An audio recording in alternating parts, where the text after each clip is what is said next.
So, hi everyone, my name is Marian Adejokun, speaking from the UK today, and I'm a global youth ambassador with Theirworld, where I advocate on the issues of early childhood education, making sure every child has the best start in life. I also write educational blogs and speak on early years issues.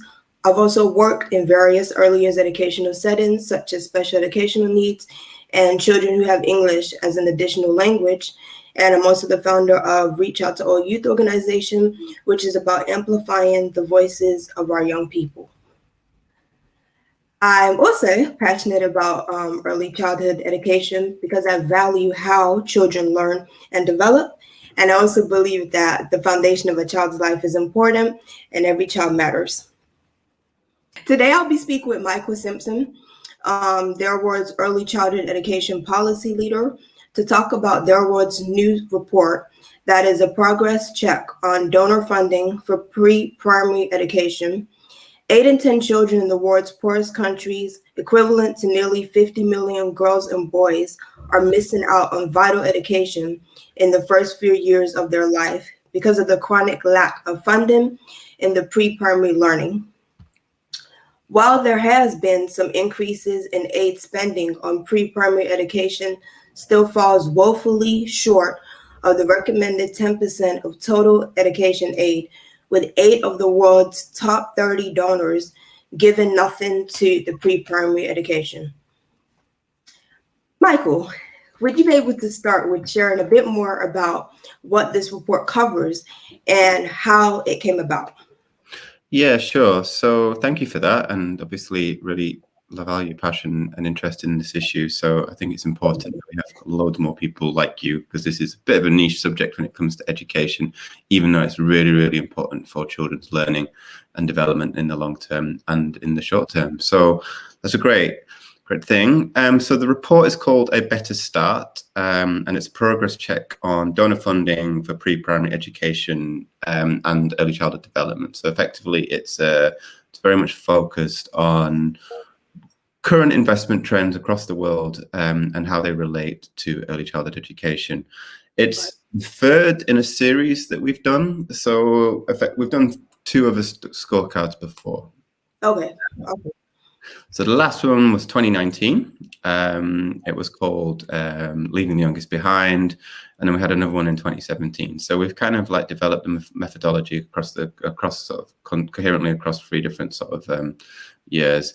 And essentially, it's a really simple, straightforward analysis of donor investment spending, which is reported to the OECD. In simple terms, we're able to sort of look at how much organizations and institutions like UNICEF or bilateral donors like the UK, the USA, provide in terms of their donor investment as a proportion of their overall education spending. And what we're really trying to do is ensure that there is sufficient minimum investment in the early years so that we can accelerate development. Particularly in places like low-income contexts. So imagine countries like Chad or the Central African Republic in particular, South Sudan, some of the poorest countries in the world. As you said, most of the children there have no access to pre-primary education. So we want to really sort of see these donors catalyzing change, helping implement reforms that will have a sort of profound impact on many young children's lives who currently have no access to early childhood education.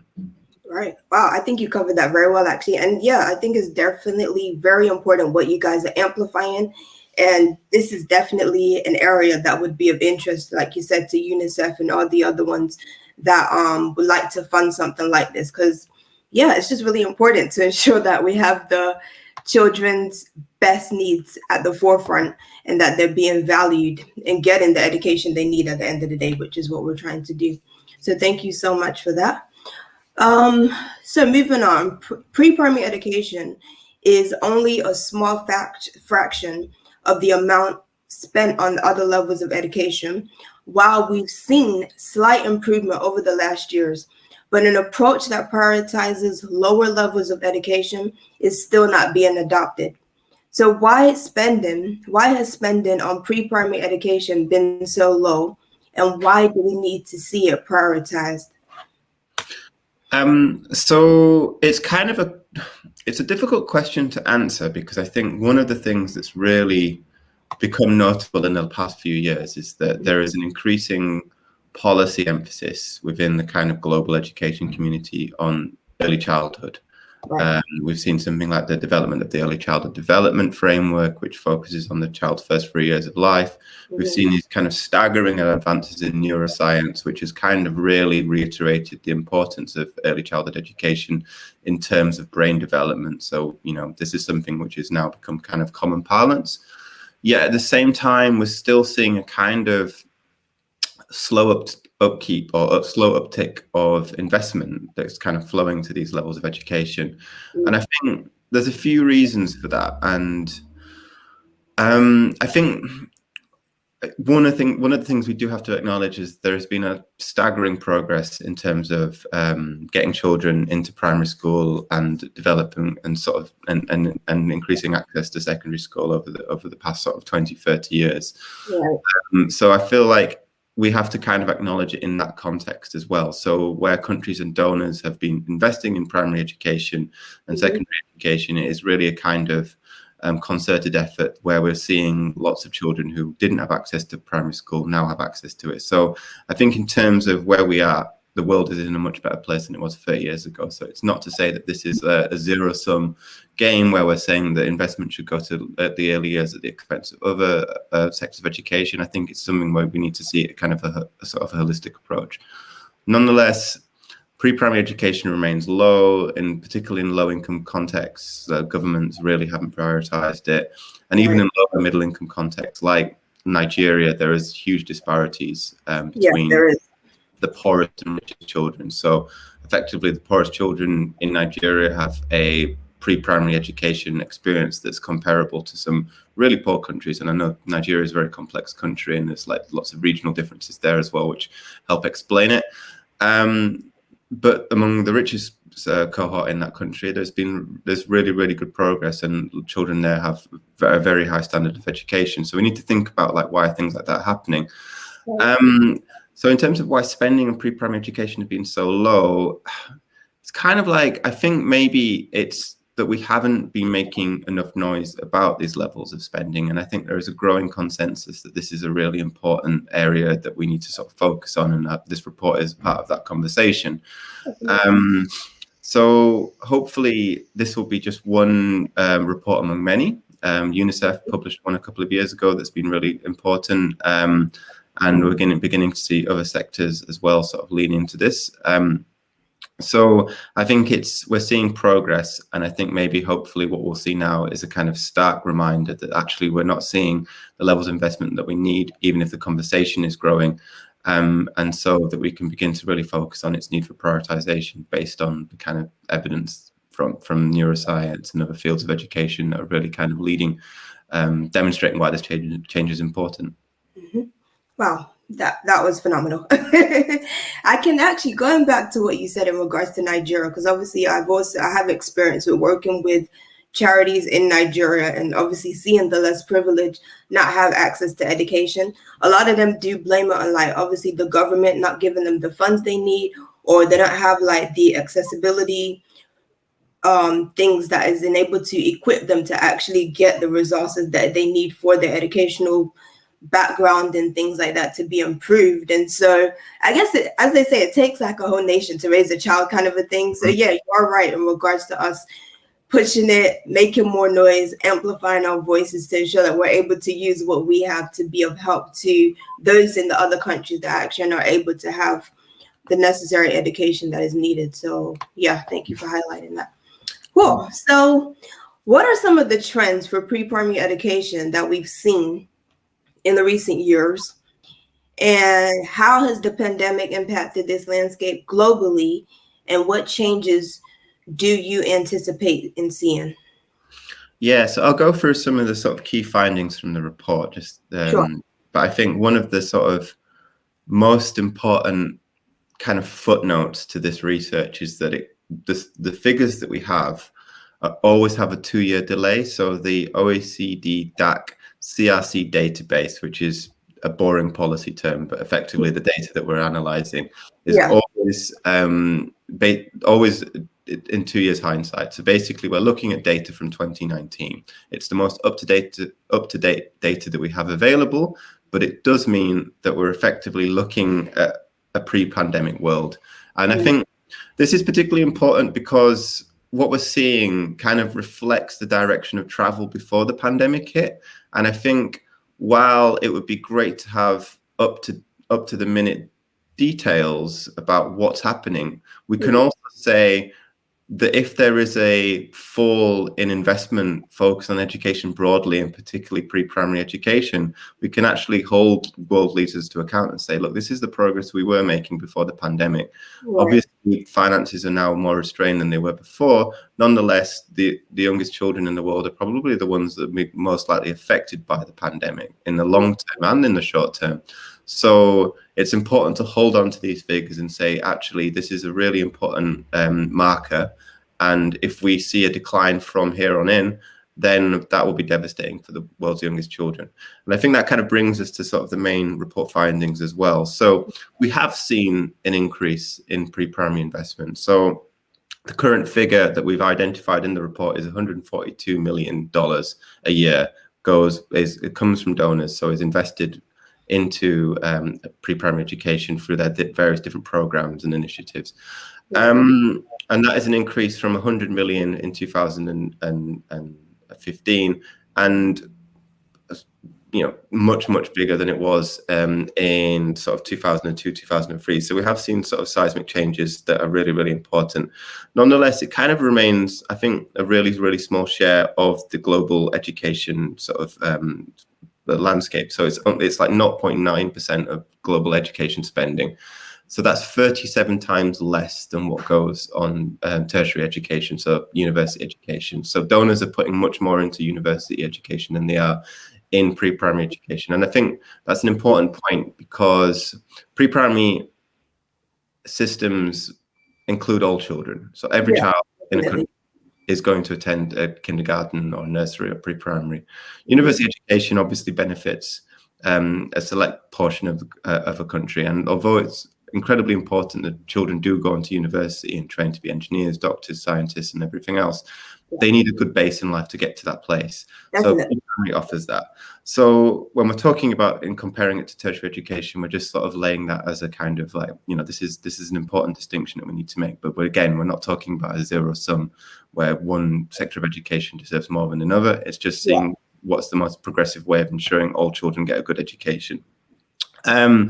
So basically, although we've seen a huge increase in millions of dollars, it remains a kind of very marginal element of early childhood, of the global education picture. So this basically means that aid to pre-primary education is still falling short. And we'd like, Theirworld sort of mission really is to ensure that at least 10% of education budgets go to pre-primary education. And that applies to donors, but it also applies to countries as well. And that is the kind of minimum amount that the world needs to ensure that by 2030, so the culmination of Sustainable Development Goals, that we have that the majority of young children are able to access pre-primary education for at least 2 years. So it's a really important marker that we've got. And so we're not seeing anything close to that. So we basically need to see the investment increase by 10 times. So among donors, we have a couple of multilateral donors, so that the institutions that particularly focus on education, like UNICEF and the Global Partnership for Education, have achieved this 10% target. So that's a really important marker. But lots of other bilateral donors, so individual countries like the UK, France, Germany, Canada, haven't come close to this, even if like countries like the UK are contributing a lot in terms of millions of dollars. Obviously, the aid budget is much larger from countries like that. But it still remains about 1% of their total education spending going to pre-primary. So there's a lot of growth that could be achieved. And so it's a really important sort of marker. I think with this 1% that we have, is we can go much further. Definitely. And I think you said there in regards to what Theirworld is doing in regards to like them trying to invest. And I guess they've also like built a foundation, you could say, in regards to trying to conquer the pre-primary education aspect in order for like more people to know of it. Because again, maybe a lot of people are not aware that this is actually taking place and they don't know how to go about it. And so Theirworld have actually created this environment to allow that to happen and for this to be amplified even more, which is really important. Yeah, exactly. Cool. So less than 1% of the international community's aid to education, equivalent to just 34% per child per year. And the stats we've talked about today and that are in the report have come from before the pandemic. So why was it important to publish it now? Yeah, so to kind of build on what I just said, I think it's really important to acknowledge that this 34 cents per child is an incredibly low statistic. So on average, just 34 cents goes to children from pre-primary donor aid. So it's a really, really important thing we need to build on. And I think, as I said, it comes from before the pandemics. And I think that the reason why we have to publish it now is because we need to be able to sort of be figuring what kind of world we would like to be building post-pandemic. There's still, the virus is still raging through lots of countries in low income and lower income, lower middle income countries as well. So we're not by any means out of the woods yet. And I think at the same time as well, we need to consider what the consequences of this will be for the youngest children. So lots of parents found themselves out of work or forced to self-isolate. Lots of schools were closed. Lots of building and organizations were sort of having to kind of suddenly switch to health focuses to ensure that people's basic needs were met. Right. And I think coming out of that, we now need to consider what are the kind of systems we need to have in place to ensure that children, in particular, young children, can thrive in this kind of post-pandemic world. So by presenting this as a marker and demonstrating a direction of travel of where we were heading prior to the pandemic, we can state clearly that wasn't enough. We needed to go much further. And whatever results from the sort of crunch in finances and global investment, it's probably likely that we will see a decrease in spending in education. It's certainly something we're seeing from individual governments, even as like countries like Kenya kind of sort of really push for consistent education budgets that like match the sort of levels of spending from before the pandemic. There's still going to be difficult decisions that governments and donors have to make. So what we're really saying is that pre-primary should be a core part of the conversation going forward. And I think in terms of like education, one of the sort of trickier things is that once you build up systems like primary school and in secondary school, is that it's relatively straightforward to increase the numbers of children within schools. But what's particularly difficult is reaching those that are most marginalized by, or suffer from things like low income and things like that. But with the case of pre-primary, it's because capacity is already so low. So coming back to that, 8 in 10 children in low-income countries have no access. It really is a matter of kind of just building buildings, ensuring that they're fit for children, ensuring that there are like good learning materials for them that are age appropriate, so books that are relevant and also everything. Yeah, and written in local languages, the so-called the language that the family speaks, which may not be the same as what the education system operates in. So these are really, really kind of obvious next steps that we can make, and with a little bit more investment, we can actually have a huge transformative impact on children's lives.